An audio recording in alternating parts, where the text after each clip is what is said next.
Parleremo questa mattina di accettare l'opera del Signore.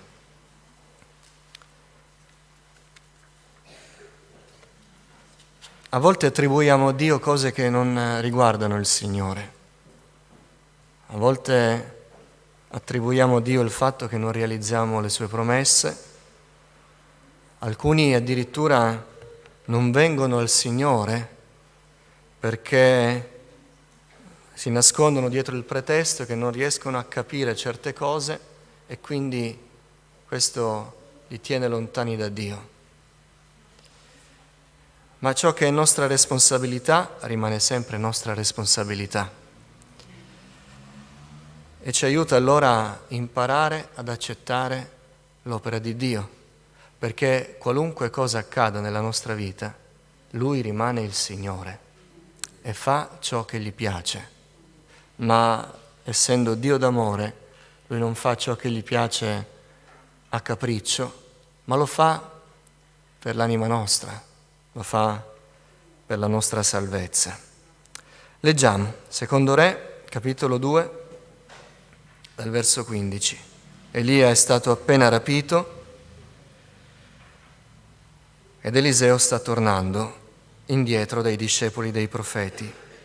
Quando i discepoli dei profeti che stavano a Gerico, di fronte al Giordano, videro Eliseo, dissero: «Lo spirito di Elia si è posato sopra Eliseo».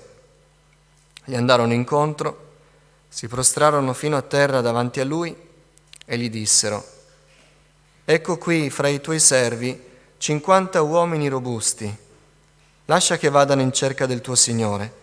Se mai lo Spirito del Signore l'avesse preso e gettato su qualche monte o in qualche valle». Eliseo rispose: «Non li mandate».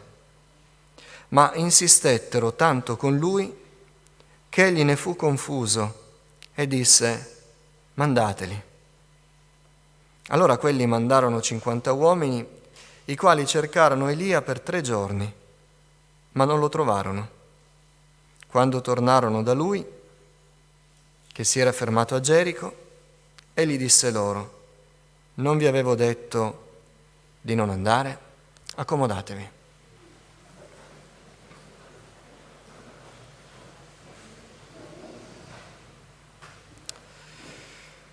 Abbiamo la nostra visione delle cose, del mondo, della nostra vita in modo particolare e per natura facciamo fatica a cambiare, perché il cambiamento crea incertezza e scopre il nostro punto debole, scopre la nostra limitatezza, il fatto che non sappiamo il futuro, non possiamo controllare gli eventi, facciamo dei progetti al meglio, però non sappiamo mai se quei progetti poi avranno buon fine oppure no. E quindi non amiamo l'incertezza, non amiamo ciò che non conosciamo. Questi 50 discepoli dei profeti vissero gli stessi sentimenti quando non videro più Elia, anche se l'avevano saputo sin da principio. Vi ricordate nei vari passaggi? Sai tu che ti sarà tolto il tuo Signore? Dicevano a Eliseo: «Sì, lo so». Quindi erano informati anche loro, ma informati o meno non erano preparati ad abbandonare il loro maestro, ad abbandonare Elia. E quindi vivevano questi sentimenti contrastanti. E questo passo un po' controverso ci insegna che noi dobbiamo avere il nostro sguardo fisso sul Signore, sempre. Perché l'unica cosa certa, anche nel futuro, e lo possiamo dire senza dubbi, è il Signore, è la presenza di Dio nella nostra vita. E quindi questo passo ci dà 3 lezioni. La prima: accettiamo i cambiamenti che Dio ha stabilito. Prima lezione, non sempre facile. A volte non accettiamo quello che Dio ha stabilito per noi e allora cerchiamo di arrangiare altre cose per evitare. Ma crescere comporta dei cambiamenti.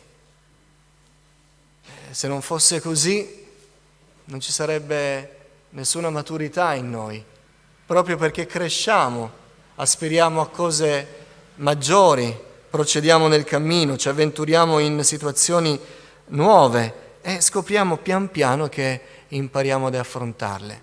E se noi vogliamo crescere nelle vie del Signore, noi dobbiamo accettare alcuni cambiamenti.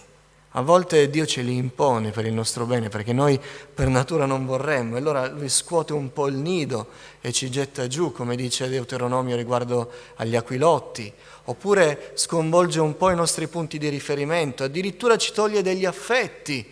Dio fa anche questo e ci sembra crudele questo suo procedere, invece Lui lo fa perché conosce davvero qual è il nostro bene. La nostra pace in queste situazioni sta nell'accettarlo, nell'accettare i cambiamenti che Dio ha stabilito. Questi discepoli videro andare via Elia, videro tornare Eliseo. Eliseo non era Elia, Eliseo era un contadino, non era un uomo di scuola, era rozzo, era stato il servo di Elia per tanti anni e i discepoli dei profeti l'avevano visto. Vedono togliersi Elia e vedono tornare Eliseo, un cambiamento forte. E a loro in quel momento veniva chiesto di accettare quello che Dio aveva stabilito. Quanto tempo persero? 3 giorni, nella speranza di ritrovare Elia. Ma Dio aveva stabilito che non dovesse essere più Elia, ma Eliseo, la loro guida. Avevano perso tempo nell'andare a cercarlo di là, avevano perso tempo, avevano perso la pace, avevano perso il sonno, avevano perso tutto, perché non avevano accettato il cambiamento che Dio aveva stabilito. Vi ricordate Giona? Possiamo dire di lui che fu un uomo senza pace per tutto il tempo in cui non volle accettare il cambiamento che Dio gli aveva imposto, cioè di smettere di predicare al popolo di Dio e andare ai Niniviti. No, non lo voleva accettare. E pur pensando di trovare la sua pace verso la Spagna, visse invece la sua stagione più tormentata. Gli uomini marinai che gli andarono contro, fu gettato in mare. Lui testimonia nel suo salmo che fu all'ultimo respiro della sua vita, perché non aveva accettato ciò che Dio gli aveva chiesto di fare. Eppure, se guardiamo spiritualmente, possiamo riconoscere sempre la volontà di Dio, anche nei suoi cambiamenti. Ma a volte noi non li accettiamo perché, non avendo lo sguardo fisso sul Signore, ci soffermiamo a ciò che è superficiale. Eppure gli elementi che dovevano dare la guida a questi discepoli per accettare la volontà del Signore erano davanti ai loro occhi. Il mantello di Elia, che rappresentava lo Spirito Santo che si posava su Eliseo, c'era. Il mantello era la veste che indicava l'autorità spirituale dell'uomo di Dio. Il mantello c'era. Non era tornato Eliseo così, con le sue vesti di servitore, con le sue vesti di discepolo, era tornato col mantello. Videro Eliseo solo, senza nessun altro, e lo videro aprire il Giordano, lo videro ritornare. Gli elementi per vedere che la presenza di Dio era ancora lì, c'erano, ma non accettando quel cambiamento furono alquanto tribolati. Noi vogliamo accettare i cambiamenti che Dio stabilisce. È un atto di fede, è un atto di amore, è un atto di testimonianza che conosciamo ciò che il Signore ha preparato per noi e sappiamo che è buono per noi. Accettiamo i cambiamenti. A volte non è facile, ma se stiamo fissi sul Signore, noi vedremo che quello di cui abbiamo bisogno c'è. Dio sta ancora operando. La seconda lezione che questa storia ci insegna è che noi non dobbiamo far tornare ciò che Dio ha tolto. come provarono a fare questi discepoli. La richiesta dei discepoli di andare a cercare Elia ci fa capire, dalle parole dei discepoli, che in qualche modo loro provavano a immaginare qualcosa di diverso da quello che Dio aveva detto. Dio aveva detto che avrebbe preso Elia e lì si era fermato e loro immaginavano forse Dio l'ha sollevato e l'ha scaraventato da qualche parte, l'ha fatto cadere, l'ha gettato su una montagna, su un altopiano a distanza di chilometri. E quindi noi vogliamo rivedere un attimo le parole che Dio ha detto e provare a cercarlo. Forse c'è ancora una lieve speranza che Elia possa tornare con noi. Stavano cercando di far tornare ciò che Dio aveva tolto. Ora, Dio non è un uomo che cambia idea, cambia progetti, cambia le cose che dice senza avvisarci. Dio ha una parola che è ferma e proprio perché è ferma noi siamo chiamati ad accettarla. A volte in qualche modo vogliamo ignorarla e far tornare ciò che Dio ha tolto, far rivivere ciò che Dio ha detto che deve smettere di vivere, far riprendere ciò che Dio ha deciso di fermare.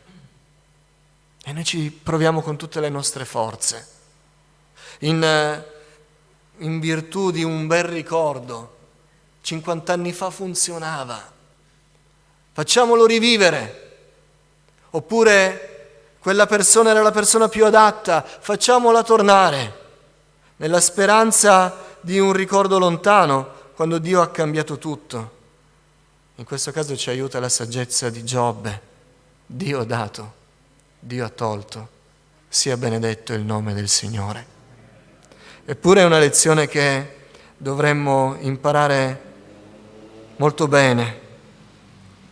Davide aveva peccato davanti a Dio e Dio gli aveva detto che quel peccato si era esteso, non soltanto si era fermato alla sua intimità personale e familiare, ma si era esteso e lui aveva dato occasione agli stranieri di bestemmiare il nome del Signore, perché aveva commesso adulterio e poi omicidio, e a causa di questo peccato, a causa di aver disonorato il nome del Signore, suo figlio sarebbe morto.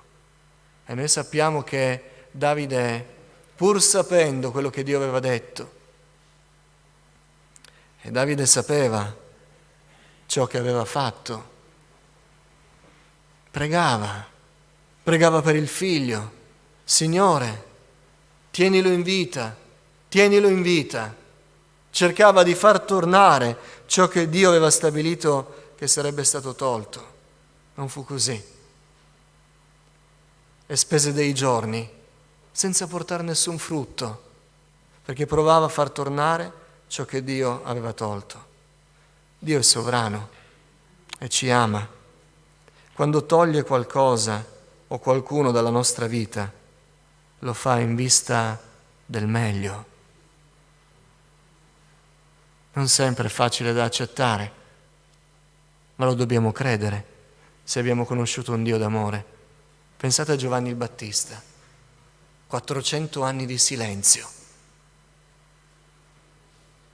Poi arriva questo profeta che risveglia i cuori, i sentimenti religiosi degli israeliti, ravviva la moralità, ricorda la volontà di Dio. E Gesù lo definisce il maggiore dei profeti. Viene il momento in cui bisogna lasciare andare Giovanni il Battista, perché viene Gesù, che è molto meglio. Dio fa questo. A volte ci toglie, ma lo fa sempre per il bene. Dio ci aiuta a tagliare con fede molti cordoni ombelicali che non lasciamo e ci legano a situazioni vecchie, a situazioni che ci mantengono ancorati e ci impediscono di andare avanti. Facciamolo Non cerchiamo di far tornare ciò che Dio ha tolto e noi scopriremo che lì avremo la nostra libertà, lì scopriremo che lì avremo la nostra forza spirituale, lì scopriremo che non saremo più confusi e non confonderemo neanche gli altri. Fecero così pressione su Eliseo: ma guarda, dacci una possibilità, andiamo a cercarlo. Eliseo aveva detto: non andate, Dio ha parlato, la sua parola è una, non andate, facci provare Eliseo. E alla fine sfinito, confuso, perché questo accade quando siamo confusi noi, quando non vediamo il Signore, confondiamo gli altri, facendoli scadere da ciò che Dio ha chiesto anche a loro. Confusero Eliseo, che pensò per un attimo che forse la parola che aveva ricevuto così sicura da parte del Signore poteva essere interpretata. Dio ci aiuti a non far tornare ciò che Lui ha tolto.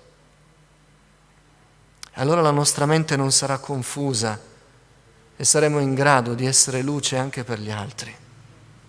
La terza lezione: riconosciamo che la parola di Dio è sicura e stabile. Amen? E che solo la parola di Dio è sicura e stabile. Il Signore disse nei Vangeli: il cielo e la terra passeranno, ma la mia parola non passerà. La parola su quell'evento non cambiò mai. Se noi leggiamo la scrittura, la rileggiamo a fondo, dall'inizio del capitolo 2 fino a dopo, nonostante quello che disse Eliseo, nonostante la seconda parola di Eliseo: andate, alla fine Eliseo riconobbe e disse: io ve l'avevo detto, mi avete confuso, ma è la lezione. Era la prima volta che Eliseo si trovava in quella posizione di guida dei discepoli dei profeti. Imparò anche lui e Dio gli permise di imparare subito. Doveva imparare subito perché avrebbe avuto un ruolo molto importante e avrebbe dovuto dire delle parole molto dirette. Imparò subito che al di là di tutte le pressioni di chi vuole far cambiare idea, è la parola di Dio quella che rimane. Ve l'avevo detto di non andare. Quella parola non cambiò mai. Elia non sarebbe tornato. Dio aveva già preparato il successore e quindi lo dovevano accettare. Di tutto quello che Dio dice e di tutto quello che Dio fa possiamo fidarci. Amen. Dio ha mai cambiato idea riguardo alla salvezza? Dio ha mai cambiato idea riguardo alla promessa di darci le risorse per andare avanti? Dio ha mai cambiato idea riguardo alla fedeltà sua per portarci in cielo? Dio ha mai cambiato idea riguardo al fatto che ci avrebbe accompagnato tutti i giorni della nostra vita? Dio non ha mai cambiato la sua parola. E quando non accettiamo i cambiamenti, quando proviamo a far tornare qualcosa che ci risulti funzionare meglio, dimenticandoci che la parola di Dio è già stata pronunciata ed è fedele, noi ci confondiamo e non crediamo più in ciò che Dio ha detto. Di ritorno quei discepoli forse erano rimasti delusi, ma non fu il Signore a deluderli. Furono le loro idee a deluderli. Furono le parole che avevano speso a deluderli. Furono il scoprire che la loro visione delle cose, che non combaciava con la parola di Dio, li aveva portati al nulla. Quello li aveva delusi. Ma quando tornarono da Eliseo, Eliseo disse: la prima parola del Signore era: Elia non c'è più, andiamo avanti. Loro si ricordarono ed evidentemente lo videro davanti ai loro occhi, che la parola di Dio effettivamente non era mai cambiata. Della parola di Dio possiamo fidarci. Quanti non ricevono il Signore perché timorosi del cambiamento, perché desiderosi di situazioni diverse, più congeniali a loro, si affidino alla parola di Dio. Solo la parola di Dio non cambia. Noi non saremo mai delusi dalla parola sicura del Signore. E così scopriremo che seppur Elia non c'è più, seppur qualcosa ci è stato tolto, seppur qualche situazione è cambiata, le cose che sono veramente importanti per noi, quelle ci sono ancora. Questo dovevano vedere i discepoli dei profeti e questo dobbiamo vedere noi. Fratelli, se manca tutto il resto, ma ci sono gli elementi fondanti del nostro cammino di fede, noi possiamo star sicuri, il nostro cuore può rimanere in pace. Elia non c'era più, certo, ma c'era ancora la fede di Elia, c'era ancora la forza di Elia, c'era ancora la visione di Elia, c'era ancora lo zelo di Elia, c'erano ancora quelle virtù che Dio aveva trasferito da un suo servitore a un altro servitore. Quello doveva rimanere per poter andare avanti. Fratelli, c'è ancora la forza del Signore per noi. C'è ancora lo zelo dell'Eterno per noi. Ci sono ancora le virtù del Signore per noi. Queste cose sono garantite e noi possiamo andare avanti se accettiamo l'opera del Signore. Quanti continuano a rammaricarsi dicendo perché le cose non sono facili come un tempo, perché questo cambiamento, perché c'è stato tolto ciò che era prezioso. Non so se si accorgeranno, perché viene la confusione all'improvviso. Non so se si accorgeranno che smetteranno di vedere le cose importanti. Noi vogliamo tenere il nostro sguardo fisso su Gesù, colui che ha fatto le promesse e che è fedele, colui che ci garantisce la forza per andare avanti. Accettiamo l'opera del Signore e noi sentiremo quella forza spirituale, quella libertà, quella chiarezza di visione per fare la volontà di Dio.